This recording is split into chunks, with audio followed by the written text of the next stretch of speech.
프랑스 아메리카 나로 Cincinnati 총계 체증의 경험지. Your friend Bill Peduto, former mayor of Pittsburgh, Pennsylvania. Yeah, please. Thank you. Thank you. Always emphasis. We are 7 to 8 billion human beings. We all human brothers, sisters. We are same. We have to live together. There is no question. It is really totally wrong killing each other, bully each other. No, totally wrong. We have to live together. Sense of brotherhood, sisterhood, and helping each other.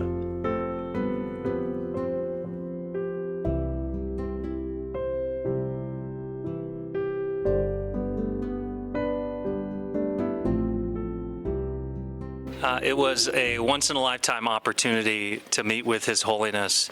As the only elected Tibetan in the United States and as a proud member of the Tibetan diaspora, it was a special moment for me to just be in his presence and to get an opportunity to ask him a question.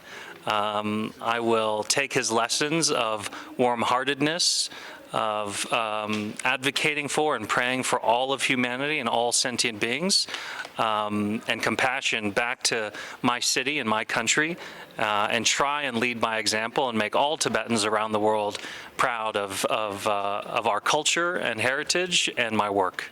When I first arrived late last night, the first person I met was a Tibetan monk, and he said, "Welcome home."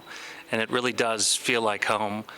Which is particularly special for Tibetans because for so long we've been stateless, we've been in exile, and that idea of home is really special, and it feels, it's indescribable how it feels to be around my culture, my heritage, my people, because in the United States, particularly where I live, there are just not that many Tibetans.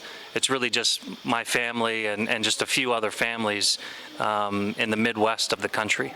It's my first time in Dharamsala, so I'm really looking forward to reconnecting with my cultural roots and heritage, looking forward to meeting as many Tibetans who are here as possible, talking with some students, meeting with some members of the government, and most importantly, learning how I can be an advocate back at home in the United States for our Tibetan heritage and culture.